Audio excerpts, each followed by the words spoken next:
Land revenue series पर यह तीसरा लेक्चर है। आज के इस लेक्चर में हम लोग दाखिल खारिज पर विस्तार से चर्चा करेंगे। देखिए, दाखिल खारिज एक रेवेन्यू एडमिनिस्ट्रेशन का हिस्सा है।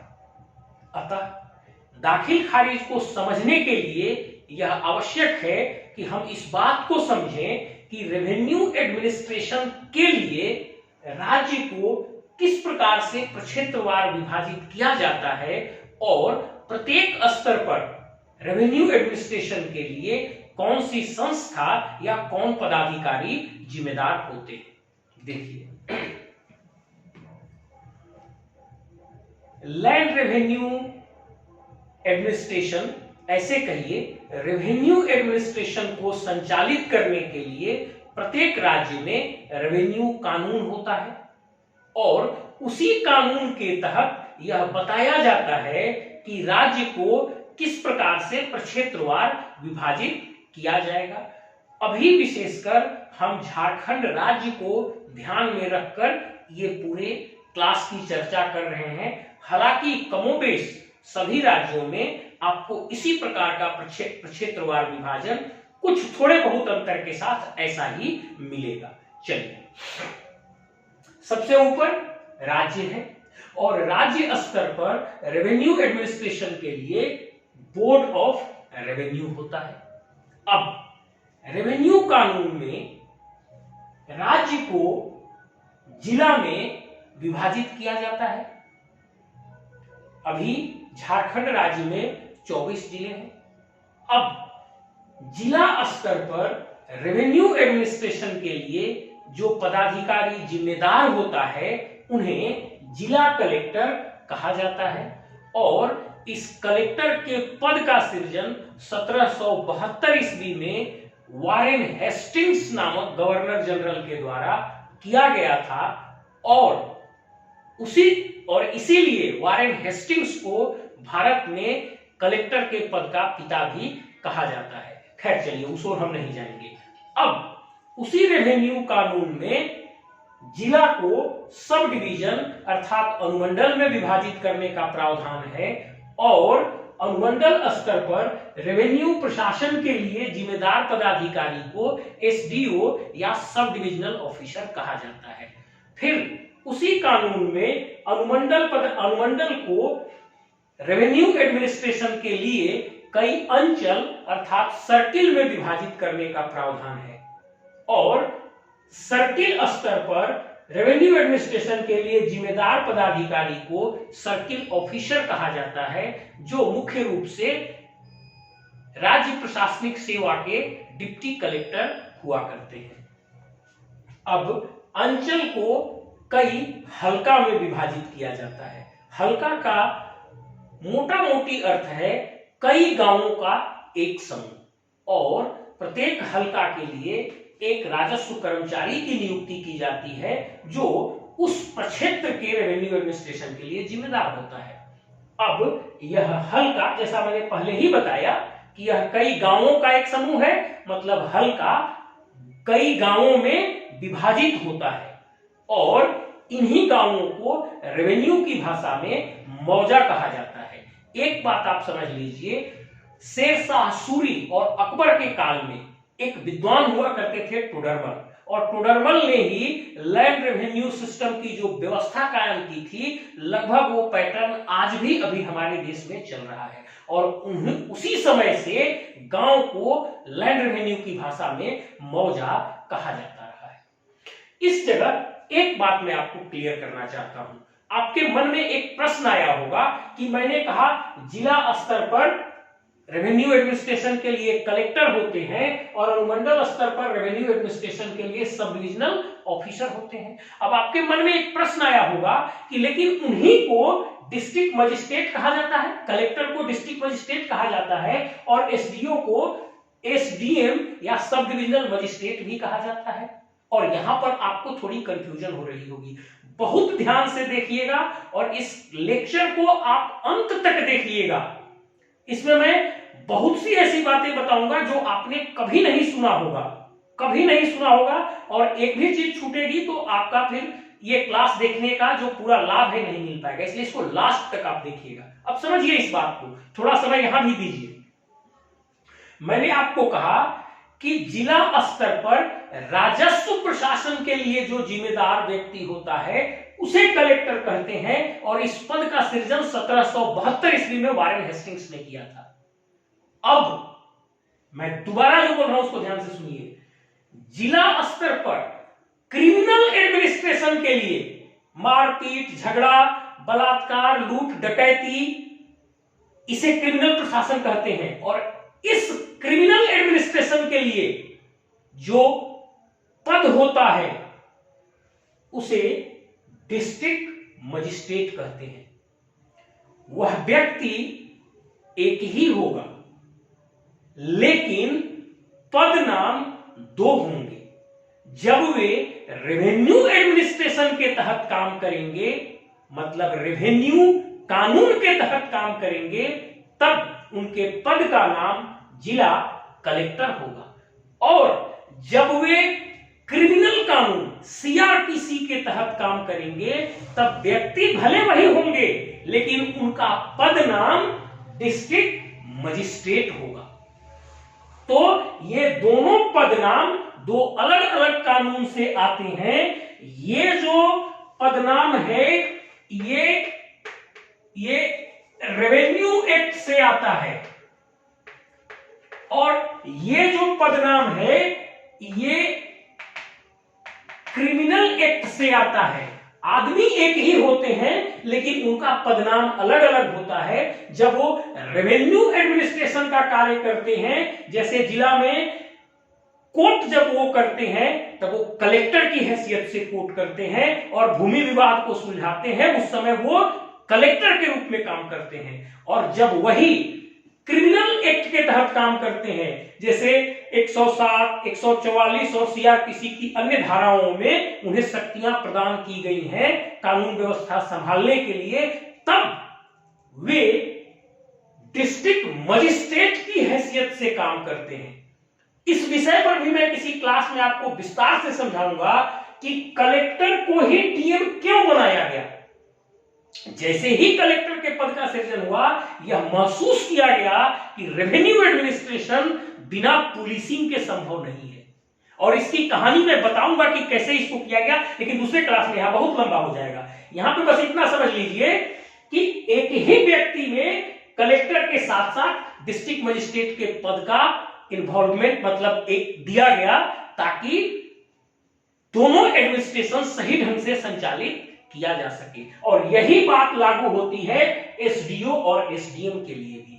जब अनुमंडल के स्तर के पदाधिकारी रेवेन्यू एक्ट के तहत कार्य करते हैं, तब वे एसडीओ हैं, सब डिविजनल ऑफिसर। और जब वे क्रिमिनल एक्ट के तहत कार्य करते हैं, उदाहरण के लिए 144 का जब वो कोर्ट कर रहे होते हैं, तो तब वे एसडीएम के रूप में कार्य करते हैं। और इसीलिए आप ध्यान से पढ़िएगा, जो इनके लेटर पैड होते हैं, जो जिला कलेक्टर का लेटर पैड होता है, उस पर लिखा हुआ रहता है कलेक्टर सह जिला कलेक्टर सह जिला दंडाधिकारी।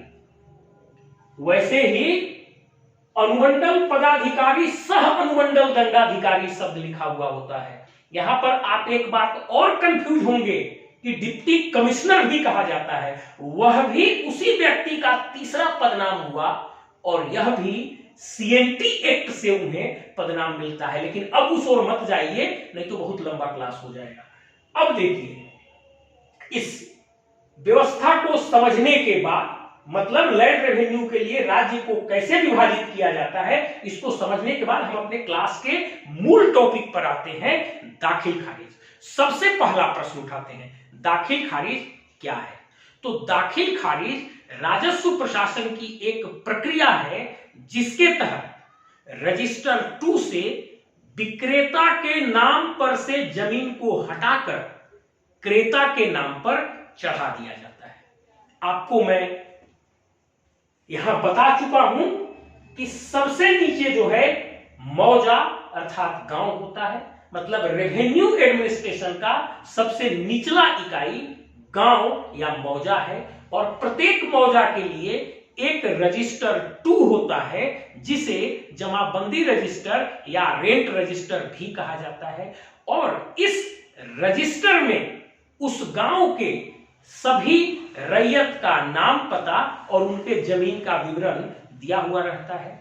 जब इसमें से कोई व्यक्ति किसी अगले व्यक्ति को अपना जमीन बेच देता है, तब जमीन की बिक्री होने पर विक्रेता के नाम पर से उस जमीन को हटा दिया जाता है और क्रेता के नाम पर एक नया पन्ना जोड़कर उस जमीन को चढ़ा दिया जाता है और इसी प्रक्रिया को दाखिल खारिज कहते हैं। मैं फिर से एक बार इसको रिपीट कर देता हूं। दाखिल खारिज राजस्व प्रशासन की एक प्रक्रिया है जिसके तहत जमीन की बिक्री होने पर विक्रेता के नाम पर से रजिस्टर 2 में विक्रेता के नाम पर से उस जमीन को हटा दिया जाता है और क्रेता का नाम रजिस्टर 2 में जोड़कर उस पर उस जमीन को चढ़ा दिया जाता है और इसी प्रोसेस को दाखिल खारिज कहा जाता है। अब अगला प्रश्न आता है कि दाखिल खारिज करता कौन है। ध्यान से समझिए, बिहार भूमि सुधार अधिनियम 1950 आया था। उससे पहले यहां पर जमींदार राजस्व प्रशासन करते थे और उसके बाद सरकार की ओर से अंचल अधिकारी करने लगे। तो 1950 से पहले दाखिल खारिज करने का काम जमींदार किया करते थे और लैंड रेवेन्यू एक्ट 1950 आने के बाद दाखिल खारिज अर्थात म्यूटेशन का कार्य अंचल अधिकारी और उनके ऑफिस के द्वारा किया जाता है। अब सबसे महत्वपूर्ण बिंदु की ओर आप जा रहे हैं और वो है तीसरा प्रश्न की दाखिल खारिज की प्रक्रिया क्या है। इसे बहुत ध्यान से समझिएगा। दाखिल खारिज की प्रक्रिया का पालन किया जाना बहुत आवश्यक है। अगर उसमें कोई भी प्रक्रिया या कोई त्रुटि रह जाती है तो आपके नाम पर रसीद कटने के बावजूद भी कई सारी लिटिगेशन या समस्या उत्पन्न हो सकती है। और दाखिल खारिज अब ऑनलाइन होता है तब भी प्रक्रिया वही फॉलो की जाएगी। पहले पेपर पे होता था, अब कंप्यूटर पे ऑनलाइन होता है, लेकिन प्रक्रिया में कोई अंतर नहीं है। इसे बहुत ध्यान से समझिएगा।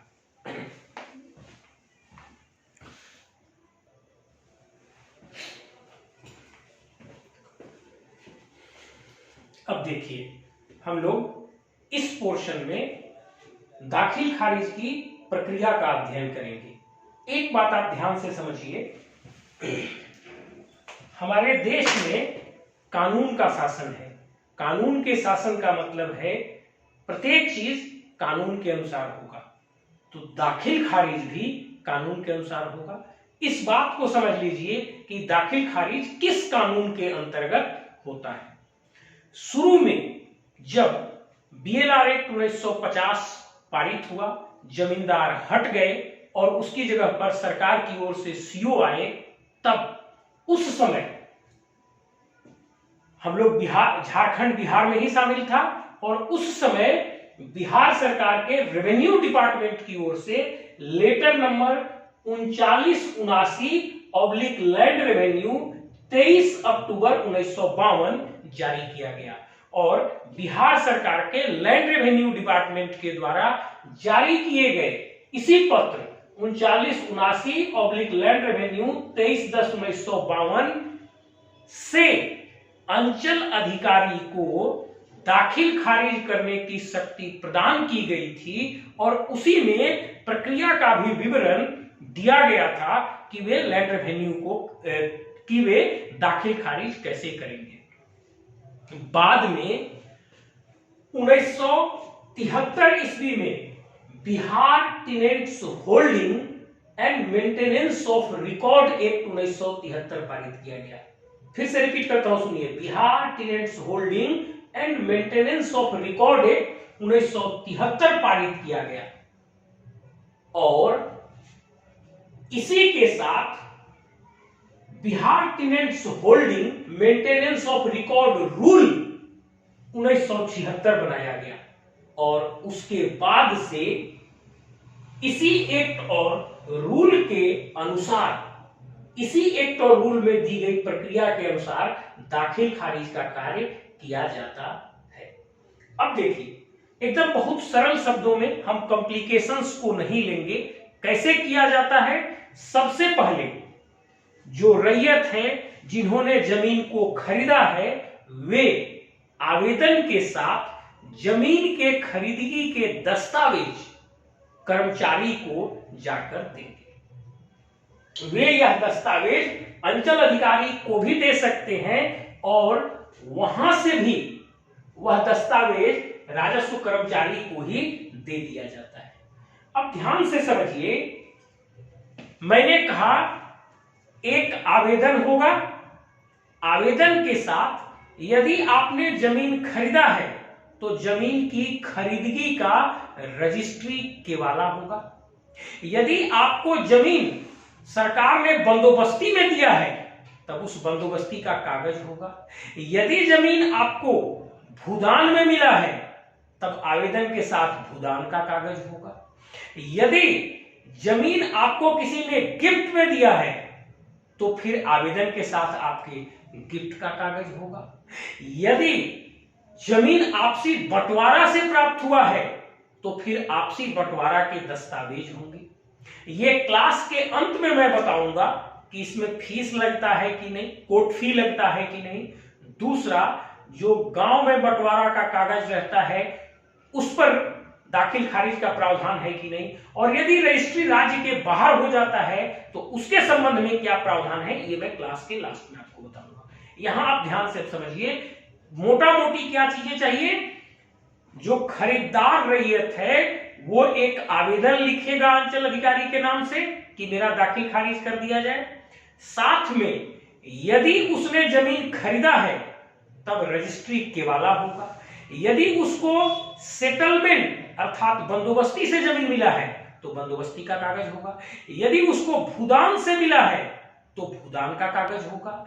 यदि उसको किसी ने दान दिया है तो दान का कागज होगा। यदि किसी ने गिफ्ट किया है तो उसके साथ गिफ्ट डीड का कागज होगा। यदि आपसी बंटवारा है तो बंटवारा का कागज होगा। और जब बंटवारा का कागज होगा तो उसके साथ एक वंशावली भी लगा हुआ होगा और इस तरह से वह आवेदन राजस्व कर्मचारी को दे देगा।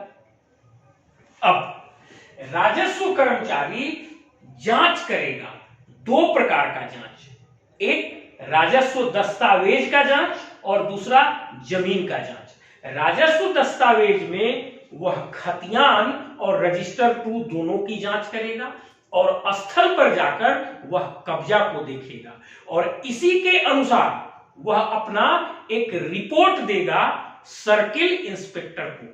और रिपोर्ट में सबसे पहले वह बताएगा कि यह जो जमीन बिक्री की गई है इसका केवाला संख्या और तारीख क्या है। पहला, किस केवाला से किस तारीख को यह जमीन बिक्री किया गया, पहला। अब दूसरा, वो ये बताएगा कि खतियान में इस जमीन का नेचर क्या है। अब तीसरा, उसमें वो एक सर्टिफिकेट देगा जिसमें लिखेगा यह जमीन गरमजरुआ आम नहीं है, बंदोबस्ती की गई जमीन नहीं है,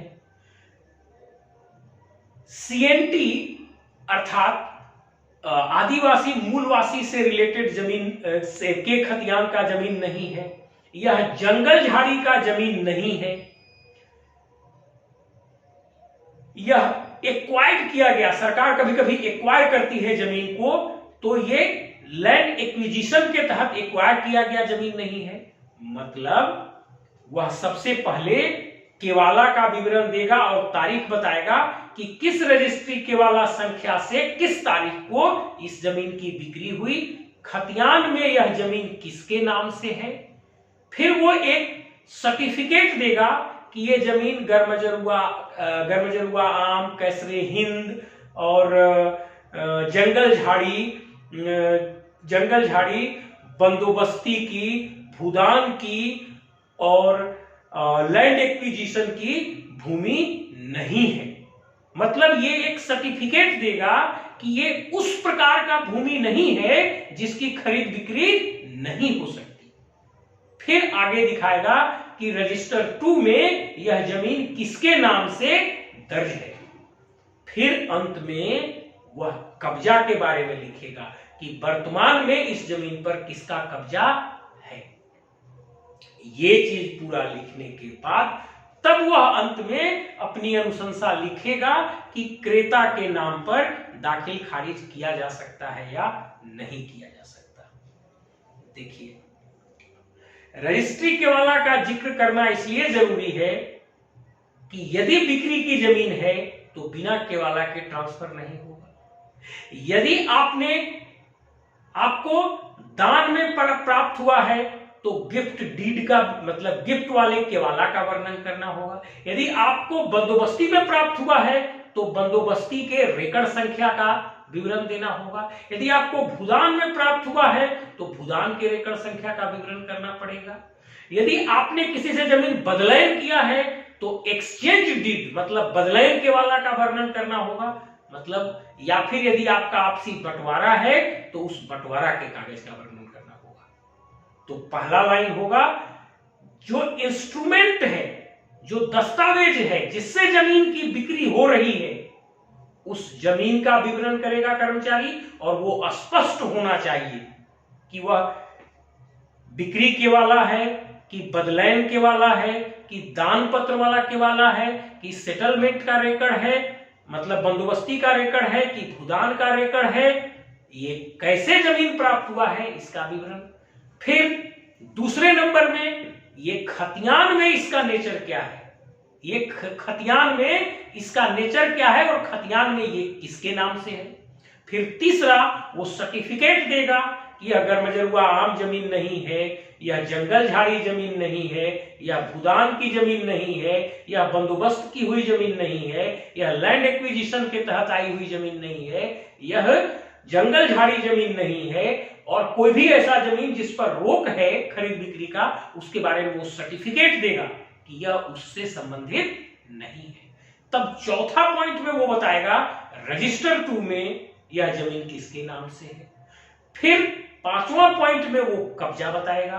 अब तक छठवां बिंदु में वो आपको रिकमेंड करेगा कि इस जमीन का दाखिल खारिज किया जा सकता है या नहीं किया जा सकता। यदि सब कुछ अनुकूल होगा तो वो कहेगा किया जा सकता है, यदि अनुकूल नहीं होगा तब कहेगा नहीं किया जा सकता है। अब उनकी ये रिकमेंडेशन, चाहे वो हाथ से पहले कागज भेजा जाता था तब भी और अभी ऑनलाइन में जो जाता है तब भी, कर्मचारी का यह रिकमेंडेशन सर्किल इंस्पेक्टर या सीआई के पास जाएगा और जो सर्किल इंस्पेक्टर या सीआई है उसकी फिर से जांच करेंगे एक बार कि जो इन्होंने कहा वो बातें सही हैं या नहीं। फिर अगर उनको सही लगेगा तो वो रिकमेंड करेंगे सर्किल ऑफिसर को या अंचल अधिकारी को। अब वो अंचल अधिकारी के पास जाएगा। जब अंचल अधिकारी के पास ये पहुंचेगा, अंचल अधिकारी नोटिस जारी करेंगे और जब अंचल अधिकारी के पास जब ये पहुंच जाएगा, अंचल अधिकारी जब नोटिस जारी करेंगे तब नोटिस में 15 दिन का समय दिया जाएगा। अब ध्यान से समझिए, जो 15 दिन का समय दिया जाएगा ये नोटिस किसके किसके पास जाएगा। क्रेता के पास भी नोटिस जाएगा, विक्रेता के पास भी नोटिस जाएगा और उस जगह चौहद्दी में जो लोग होंगे उन सबको भी नोटिस जाएगा, ताकि यदि उसमें किसी को भी किसी प्रकार का कोई ऑब्जेक्शन हो, सही में बिक्री किया है कि नहीं, इसलिए विक्रेता के पास जाएगा, क्रेता ने जो खरीदा है उसके पास जाएगा। उसके बाद उस जमीन के अगल बगल के जो भी लोग हैं, जो संबंधित हैं, रैयत उस जगह के, उनके पास जाएगा नोटिस। और उस नोटिस के जारी होने के 15 दिनों के भीतर जो भी कंसर्न लोग हैं वे लोग अपना ऑब्जेक्शन अंचल अधिकारी को दे सकते हैं। देखिए यहां पर किया क्या जाता है, यहां पर खेल किया। खेल क्या किया जाता है सो आप ध्यान से समझिएगा। यहां पर खेल ये किया जाता है कि क्रेता विक्रेता का को नोटिस हुआ या नहीं हुआ, उनको तो लगभग इनको करना ही पड़ता है, उनको तो नोटिस ये करेंगे ही, लेकिन जो चौहद्दीदार हैं, कई बार अगल बगल के चौहद्दीदार को नोटिस नहीं देके उस गांव के दूर के किसी भी 10 आदमी का साइन करा के और नोटिस को वापस ले आया जाता है। ये बहुत बड़ी कमजोर बिंदु होती है आपके दाखिल खारिज में। और कई बार तो हमने देखा है विक्रेता तक का भी ये लोग नोटिस पे ये नहीं कराते हैं। ये गलत है। क्रेता का, विक्रेता का और उस जगह के चौहद्दीदार का नोटिस पर दस्तखत होना चाहिए। अगर ये नहीं है तो आप ध्यान से समझिए, ये बाद में अपील में जाकर टूट जाएगा, क्योंकि आपने जिनको ये चीजें जानना चाहिए था उनको आपने बताया नहीं। इसलिए नोटिस में विक्रेता, क्रेता और उस जमीन के जो चौहद्दीदार हैं, मतलब जिनका इंटरेस्ट उससे जुड़ा हुआ है, उन सब का दस्तखत नोटिस पर होना चाहिए। जनरली गांव के किसी और आदमी का दस्तखत करा के नोटिस लगा दिया जाता है, जो आपके दाखिल खारिज को बहुत कमजोर कर देगा भविष्य में। अब 15 दिनों के भीतर यदि कोई ऑब्जेक्शन अंचल अधिकारी के पास आता है, तब उसको सुनवाई करने के लिए उनको 90 दिन का और समय होता है। और 90 दिन तक वे आवेदनकर्ता को भी, विक्रेता को भी और जो ऑब्जेक्शन दिया उसको भी, सभी व्यक्ति के पक्ष को सुनेंगे, दस्तावेज को देखेंगे और 90वां दिन उनको अपना फैसला दे देना है। या तो उसको एक्सेप्ट कर लेना है या तो उसको रिजेक्ट कर देना है। उसके आगे इसको एक्सटेंड नहीं करना है। अब ध्यान से समझिए, यदि विवाद हुआ तब 90 दिन का समय है, लेकिन यदि विवाद नहीं हुआ तो जिस दिन नोटिस का तारीख खत्म होगा उसके 1 महीना के भीतर दाखिल खारिज पर इनको निर्णय ले लेना है। अब 1-2 बात ध्यान से समझिए। पहले तो एक चीज समझ लीजिए कि इन्होंने नोटिस किया तो नोटिस के हो गए 15 दिन, और यदि उस पर कोई ऑब्जेक्शन नहीं आया तो उस 15वें दिन से फिर 30 दिन, मतलब टोटल 45 दिन के अंदर इनको दाखिल खारिज पर निर्णय ले लेना है, चाहे कर देना है चाहे रिजेक्ट कर देना है। अब यदि उस पर ऑब्जेक्शन आता है तो नोटिस हुआ 15 दिन, और नोटिस का जब 15वां दिन समाप्त हुआ और उस समय कोई उसमें ऑब्जेक्शन आ गया तो वहां से 90 दिन, मतलब कुल मिलाकर 105 दिन। और इसके विदिन में इनको ये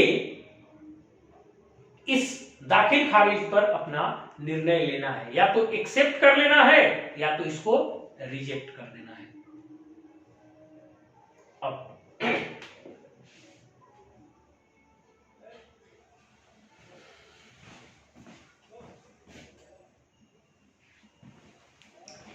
अब देखिए, इसमें एक महत्वपूर्ण बिंदु है जो सीओ में पावर इनहेरेंट है।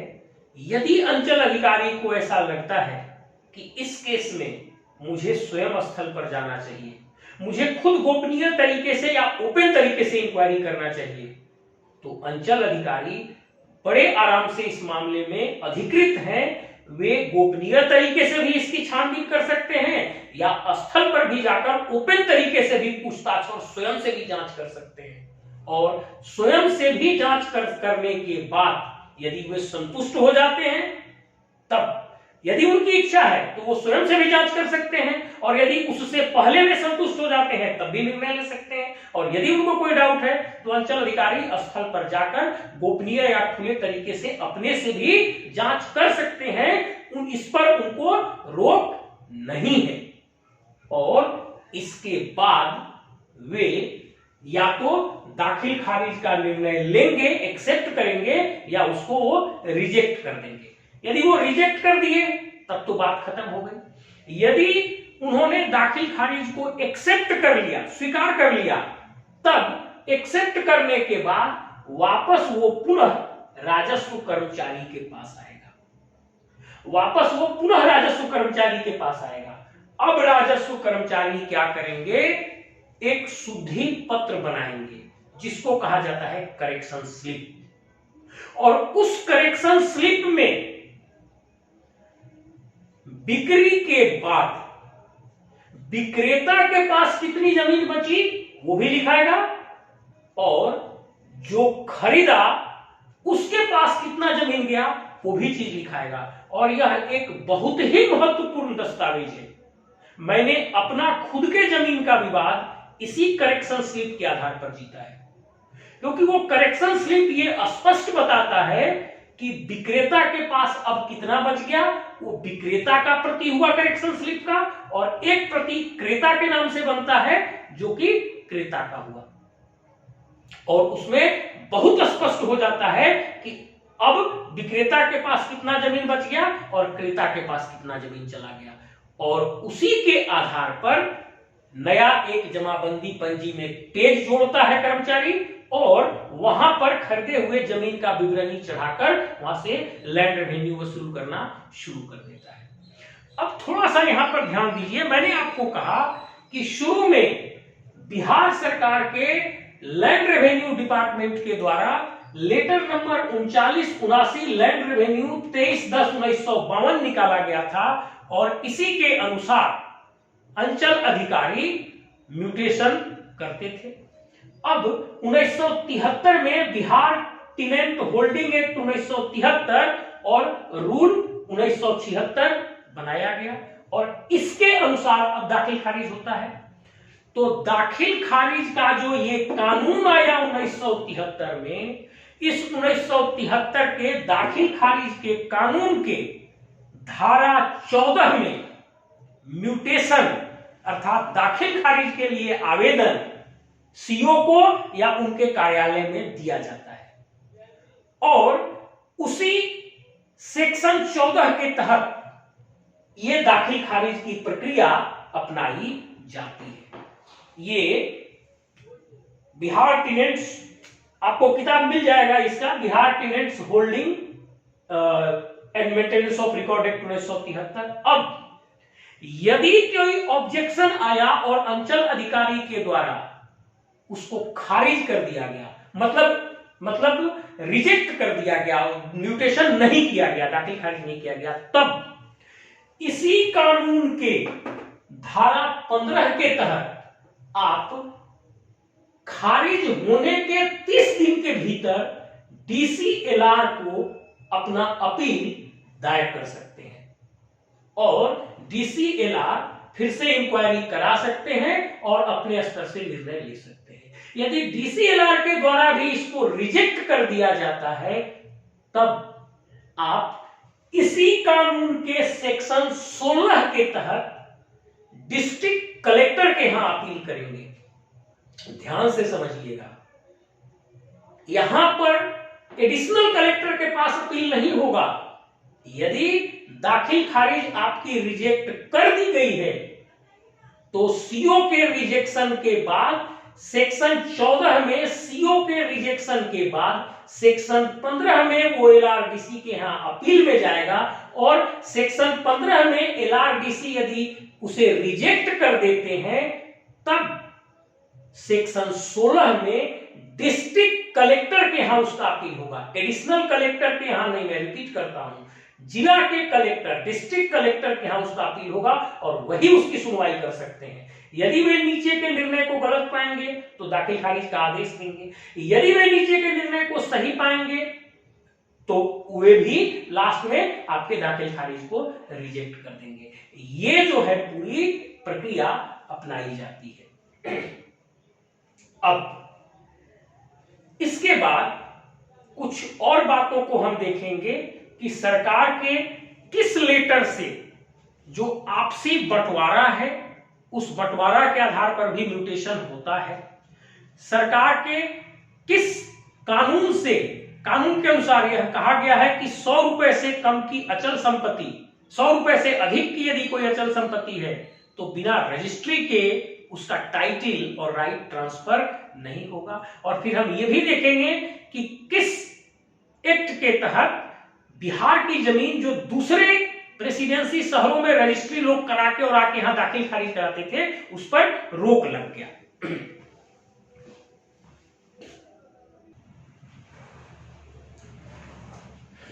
देखिए, अभी जो ऑनलाइन की प्रक्रिया चल रही है, इस ऑनलाइन की प्रक्रिया के तहत क्या होता है, आपका आवेदन और जितने भी मैंने दस्तावेज बताए उसको किसी भी प्रज्ञा केंद्र से जाकर स्कैन कराकर और लैंड रेवेन्यू के साइट पर आपको अपलोड करना है। जब आप उसे अपलोड कीजिएगा तो वो आवेदन सीधे अंचल अधिकारी के पास आ जाएगा, मतलब अंचल अधिकारी के लॉगिन में आएगा। पहले इसके लिए अंचल अधिकारी के पास एक रजिस्टर हुआ करता था जिसको म्यूटेशन रजिस्टर कहते थे, और जितने भी आवेदन आते थे उनको उस म्यूटेशन रजिस्टर में चढ़ाया जाता था, ताकि वर्ष के अंत में ये पता चल सके कि हमें म्यूटेशन के लिए कितने आवेदन आए और कितने को हमने स्वीकार किया और कितने को अस्वीकार किया। तो उसकी जगह पर अब अंचल अधिकारी का लॉगिन आईडी है। प्रज्ञा केंद्र से आप जैसे ही अपलोड करेंगे वह अंचल अधिकारी के पास आवेदन आएगा। वहां से अंचल अधिकारी नोटिस करेंगे रैयत लोगों को और फिर वहां से वह उसको बढ़ा देंगे कर्मचारी को रिपोर्ट के लिए, और ये भी ऑनलाइन ही प्रोसेस होगा। और अभी नोटिस एसएमएस के माध्यम से भेजा जाता है, उसमें आपका आवेदन में मोबाइल संख्या रहता है और उसके माध्यम से आपको नोटिस दिया जाता है। हालांकि उचित यह है कि बाई हैंड भी नोटिस कराया जाए, क्योंकि सभी चौहद्दीदार की सभी चीजें उसमें विवरण में नहीं है, इसलिए नोटिस बाई हैंड भी एटलीस्ट कराया जाना चाहिए, तब जाके सही मायने में सबकी बात सुनी जा सकती है। अब बाकी प्रक्रिया वही है जो मैंने समझाया कि एक इधर जैसे ही आवेदन आया अंचल अधिकारी के लॉगिन आईडी में, इधर वे नोटिस भी कर देंगे और इधर कर्मचारी को भी दे देंगे।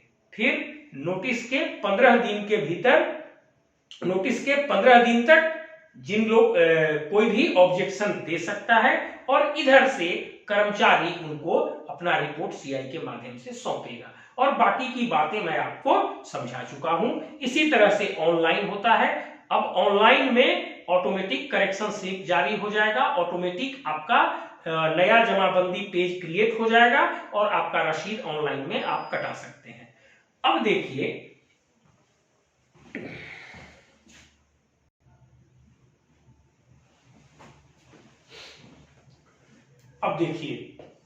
प्रक्रिया को समझने के बाद हमने कहा था 3 प्रमुख क्वेश्चन हम समझेंगे। उसमें पहला प्रश्न है कि जब भी दाखिल खारिज कराने के लिए आवेदन दिया जाएगा या दाखिल खारिज रिजेक्ट होने पर उसकी अपील की जाएगी हायर कोर्ट में, तब क्या यहां पर कोर्ट फी देना पड़ेगा?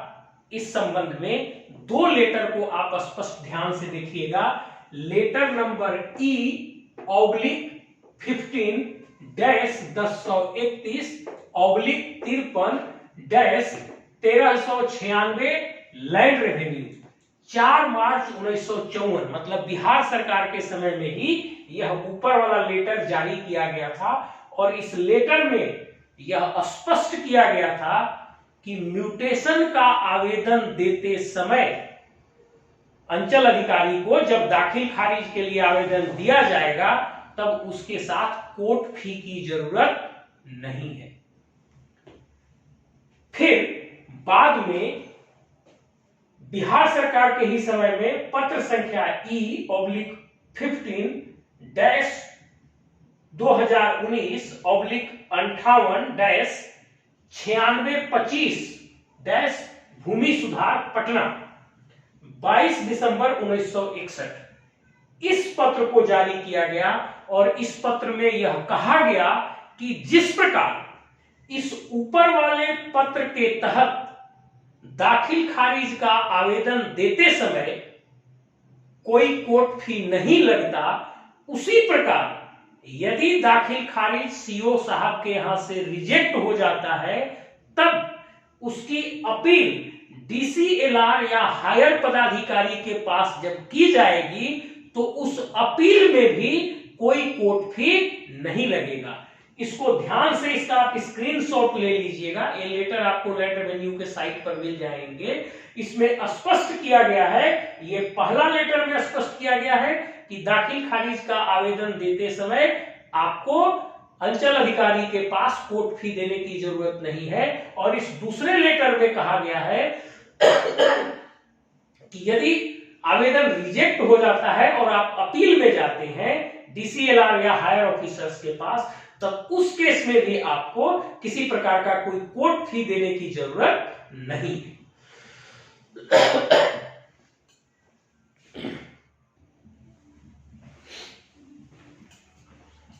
अब देखिए, हमारा दूसरा प्रमुख प्रश्न है कि गांव में लोग जमा होकर एक पंचनामा तैयार करते हैं। परिवार के ही लोग अपने परिवार में सब जमा हो जाते हैं, पूरे जमीन का एक शेड्यूल बनाते हैं और जितने लोगों के बीच बांटना है उतने कॉलम बनाकर और जमीन का एक बंटवारा कागज बनाते हैं। जनरली लोग स्टाम्प पेपर ले आते हैं रजिस्ट्री ऑफिस से, कोषागार से, और उस स्टाम्प पेपर पर वे आपस में अपने जमीन का बंटवारा पंचनामा के आधार पर करते हैं। उस पंचनामा में जो बंटवारा के हिस्सेदार होते हैं उनका भी दस्तखत होता है और कुछ जो गांव के या परिवार के पंच होते हैं उनका भी दस्तखत होता है और इसी को पंचनामा बंटवारा कहते हैं। अब प्रश्न ये है कि क्या पंचनामा बंटवारा के आधार पर दाखिल खारिज किया जा सकता है या नहीं। देखिए 1957 ईस्वी में 19 दिसंबर से 22 दिसंबर तक पटना में सभी बीडीओ की बैठक बुलाई गई थी और वहीं पर बीडीओ लोगों के द्वारा यह प्रश्न उठाया गया था कि जो परिवार में आपसी पंचनामा बंटवारा किया जाता है उसके आधार पर दाखिल खारिज किया जाएगा या नहीं किया जाएगा। तब इस विषय पर सरकार के द्वारा विचार किया गया और विचार करने के बाद 24 जनवरी 1959 को लेटर इशू किया गया E/15-1058-677 लैंड रेवेन्यू 24 जनवरी 1959। मतलब जब बात उठाई गई उसके करीब 2 साल बाद एक पत्र जारी किया गया। ये स्क्रीनशॉट ले लीजिएगा, ये इंपोर्टेंट लेटर है और इस लेटर के तहत यह कहा गया कि अंचल अधिकारी सही ढंग से जांच परख लेंगे कि वो जो पंचनामा बंटवारा किया गया है वह सही में ओरिजिनल कागज है या फेक है। उसमें जो दस्तखत किए गए हैं वे सभी जो पार्टनर हैं, को पार्टनर हैं, उनके दस्तखत ओरिजिनल हैं, उन्होंने आपस में सहमति से बांटा है या दबाव पूर्वक किया गया है। यदि वह पंचनामा बंटवारा सही है और आपस में सहमति से राजी खुशी से की गई है तब उसको स्वीकार किया जाएगा और उसके आधार पर दाखिल खारिज किया जाएगा। देखिए मैं फिर रिपीट करता हूं, अंचल अधिकारी ये देखेंगे कि वो पंचनामा बंटवारा सभी पार्टनर की सहमति से और राजी खुशी से हुई है कि नहीं और उस पर सबके दस्तखत ओरिजिनल अपने हैं कि नहीं। यदि उनकी सहमति से राजी खुशी से हुई है और वो डॉक्यूमेंट फैब्रिकेटेड नहीं ओरिजिनल है तो उस केस में सर्किल ऑफिसर उसे स्वीकार करेंगे और दाखिल खारिज कर देंगे। लेकिन यहां पर मेरा एक सलाह है, बाद में कई विवाद उत्पन्न होते हैं। जो आपने आपस में पंचनामा बंटवारा किया उसी डॉक्यूमेंट को कुछ पैसे लगाकर आप रजिस्ट्री क्यों नहीं करा लेते रजिस्ट्री ऑफिस में। यदि आप उसे एक बार रजिस्ट्री करा लेते हैं और उसके आधार पर आपका दाखिल खारिज होता है तो वह एक प्रकार से बहुत ही सॉलिड चीज होगा, वो एक प्रकार से पत्थर पर एक लकीर की तरह होगा और बाद में उसमें बहुत ज्यादा फेरबदल या कोई पार्टनर कहे कि नहीं अब हमको ये पसंद नहीं है, हमको ये पसंद नहीं है, ये चीजें नहीं हो सकती। आप बेहतर ये होगा, चूंकि गांव में लोगों के पास पैसे नहीं होते उतना रजिस्ट्री कहां से कराएं कैसे कराएं, इसलिए दिक्कत महसूस होती है उनको लेकिन मेरा सलाह है कि यदि आपके पास पैसा है तो बंटवारा जो आप पंचनामा गांव में करते हैं, बेशक आप गांव में तय कीजिए बंटवारा के लिए, लेकिन उसका रजिस्ट्री जाके करवा लीजिए। और एक बार अगर रजिस्ट्री हो गया तो एक पत्थर का लकीर साबित होगा और उसके आधार पर दाखिल खारिज भी बहुत आसानी से हो जाएगा। ये बात ध्यान में रखिए। हालांकि पंचनामा बंटवारा भी वैलिड है। अब देखिए,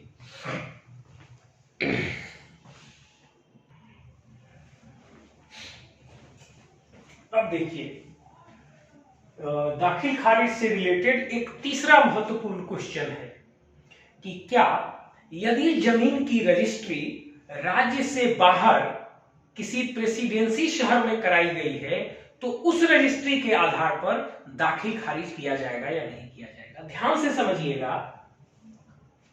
पहले यह प्रवृत्ति थी, सबसे पहले समझिए, रजिस्ट्री जो है रजिस्ट्रेशन एक्ट 1908 के तहत होती है। तो रजिस्ट्रेशन एक्ट 1908 के तहत पहले लोग क्या करते थे कि बिहार के जमीन को किसी दूसरे प्रेसिडेंसी शहर में भी जाकर रजिस्ट्री करवा लेते थे, जैसे कलकत्ता, मद्रास, बंबई, दिल्ली। इन प्रेसिडेंसी शहरों में भी जाकर वे बिहार में स्थित जमीन की रजिस्ट्री करवा लेते थे और फिर उस रजिस्ट्री के वाला के आधार पर बिहार में आकर दाखिल खारिज कराते थे। तब यह प्रश्न उठाया गया और इससे बिहार सरकार को रेवेन्यू का लॉस हो रहा था। तब सरकार ने 1991 ईस्वी में रजिस्ट्रेशन अमेंडमेंट एक्ट 1991 पारित किया और यह registration amendment act came into force on 8 August 1991, means it was promulgated on 8 August 1991। मतलब वर्ष 1991 में रजिस्ट्रेशन एक्ट अमेंडमेंट एक्ट 1991 लाया गया और इसके माध्यम से, और यह कानून 8 अगस्त 1991 से लागू हुआ। इस सुधार अधिनियम के माध्यम से रजिस्ट्रेशन एक्ट 1908 के धारा 30(2) को विलोपित कर दिया गया, हटा दिया गया, जिसके तहत लोग बिहार के जमीन की रजिस्ट्री बाहर के प्रेसिडेंसी शहरों में कराते थे। इस अमेंडमेंट एक्ट से रजिस्ट्रेशन अमेंडमेंट एक्ट 1991 के द्वारा रजिस्ट्रेशन एक्ट के धारा 30(2) को ही समाप्त कर दिया गया और यह कानून 8 अगस्त 1991 से फोर्स में आया।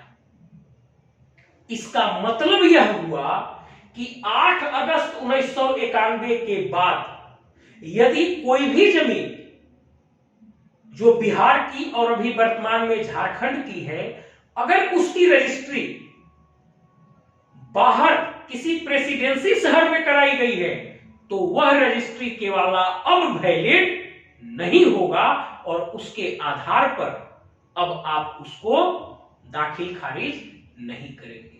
मतलब आप ये समझ लीजिए कि इससे पहले जो हो गया सो हो गया। 8 अगस्त 1991 के बाद आप किसी भी ऐसे रजिस्ट्री के वाला को इंटरटेन नहीं करेंगे, अंचल अधिकारी किसी भी ऐसे रजिस्ट्री के वाला को इंटरटेन नहीं करेगा जो बाहर के किसी प्रेसिडेंसी शहर में जाकर रजिस्ट्री कराया गया हो। अब केवल राज्य के अंतर्गत अपने जिला में जहां आपका जमीन है वहां पे कराया गया जो रजिस्ट्री, वहां के रजिस्ट्री ऑफिस में जो आप रजिस्ट्री कराएंगे उसी रजिस्ट्री के आधार पर आपका दाखिल खारिज किया जाएगा। अब राज्य के बाहर कराई गई रजिस्ट्री के वाला के आधार पर दाखिल खारिज नहीं होगा। और आपको मैंने बताया कि ये पॉसिबल कैसे हुआ। तो registration amendment act registration amendment act 1991 लाया गया और ये रजिस्ट्रेशन अमेंडमेंट एक्ट 1991 के माध्यम से रजिस्ट्रेशन एक्ट के सेक्शन 30(2) को विलोपित कर दिया गया, जिसके अंतर्गत वे लोग बिहार की जमीन की रजिस्ट्री बाहर के प्रेसिडेंसी शहर में कराते थे, और जब वो विलोपित हो गया तो उस दिन से वैसा कोई भी केवाला अब मान्य नहीं होगा। इसी अमेंडमेंट एक्ट में एक और धारा जोड़ा गया, वो है 22 क। इस 22 क के अंतर्गत सरकार को यह शक्ति दी गई कि सरकार अधिसूचना के माध्यम से यह बात प्रकाशित कर सकता है कि इस प्रकार से कराया गया कौन कौन सा दस्तावेज मान्य नहीं होगा। मतलब सरकार को इसके अंतर्गत एक शक्ति दी गई कि सरकार अधिसूचना के माध्यम से घोषित कर देगा कि इस प्रकार से बाहर से रजिस्ट्री कराया गया कौन कौन सा दस्तावेज या किस किस व्यक्ति का दस्तावेज मान्य नहीं होगा। और इस प्रकार एक लाइन की बात है कि अब आपके जमीन की रजिस्ट्री आपके जिला के रजिस्ट्री कार्यालय में ही होगी, उससे बाहर और राज्य से बाहर कराई गई रजिस्ट्री मान्य नहीं होगी। अब क्लास लगभग हमने पूरा डिस्कस कर लिया। मैं एक बात हमेशा कहना चाहता था जो भूल जाता था, आज याद करके रखा हूं। देखिए, एक चीज होता है सूचना का अधिकार, सूचना सत्ता। सूचना सत्ता मतलब ये हुआ कि जिस आदमी के पास जितनी अधिक सूचना या जानकारी होती है वो आदमी उतना सत्तासीन होता है या उसकी बात लोग उतना मान लेते हैं। मतलब ये हुआ कि जिसके पास जितनी जानकारी, जितने दस्तावेज, जितने कागज होंगे वो आदमी उतना अधिक शक्तिशाली होगा। अब आप कल्पना करके देखिए, यदि आप अपने जमीन के दस्तावेज, केवाला, बंडा पर्चा, खतियान, रशीद, सुधी पत्र, नक्शा, बंदोबस्ती के कागज ये अगर संभाल के रखे होते, बेशक वे अंचल कार्यालय में न मिले, यदि आपके पास रखे होते और आप अपने जमीन के अधिकार के लिए कोर्ट चले जाएंगे उतने दस्तावेज को लेकर, तो क्या बात आपके पक्ष में नहीं आएगी। इसलिए अभी से भी इस बात पर जरूर अमल कीजिए, जहां भी जितने भी कागजात हों सभी कागजात को यदि जरूरत पड़े तो उसे लेमिनेशन करा लीजिए और सबको एक जगह, चाहे वह खतियान हो, नक्शा हो, रजिस्ट्री के वाला हो, सेटलमेंट बंदोबस्ती का पेपर हो, पुराना से पुराना रसीद हो, सुधी पत्र हो, बंडा पर्चा जारी किया हो सर्वे ने, इन सभी कागजात को लेमिनेशन करा के एक वक्त खाना मत खाइए अगर बहुत तकलीफ है तो, लेकिन इन कागज को लेमिनेट करा के रखिए। भविष्य में हजारों विवाद से आप बच सकते हैं। सैकड़ों दिन जो आप कोर्ट कचहरी दौड़ेंगे वो आपका बच जाएगा और बहुत आराम से आपके बाल बच्चे सही से रहेंगे और आपको भी बहुत आसानी होगी अपने जमीन के अधिकार की रक्षा करने में। मेरी इस बात को ध्यान से समझिएगा। अब अंत में पूरा सुनने के बाद यदि आपको लगता है कि यह आपके लिए उपयोगी है और यह भूमि विवाद को कम करने में एक कारगर उपाय के रूप में साबित होगा, तो निश्चित रूप से मेरा मनोबल बढ़ाने के लिए आप इसको लाइक कीजिए ताकि मेरा मनोबल बढ़े ऐसा और वीडियो बनाने के लिए, और साथ ही सब्सक्राइब भी करिए ताकि जब भी मैं प्रति सप्ताह 1 या 2 वीडियो लैंड रेवेन्यू पे मैं लोड करूंगा, अपलोड करूंगा, क्योंकि ऑफिस के काम के बाद बहुत समय नहीं होता कि ज्यादा लोड किया जा सके, लेकिन मैं कोशिश करूंगा कि एक एक करके पूरा जमीन का विवरण मैं आप लोगों तक पहुंचाऊं। तो आप सब्सक्राइब कर लीजिए ताकि आपको इसकी नोटिफिकेशन मिलेगी, तो आप अगली बार फिर अगली चीजों को देखेंगे। Thank you.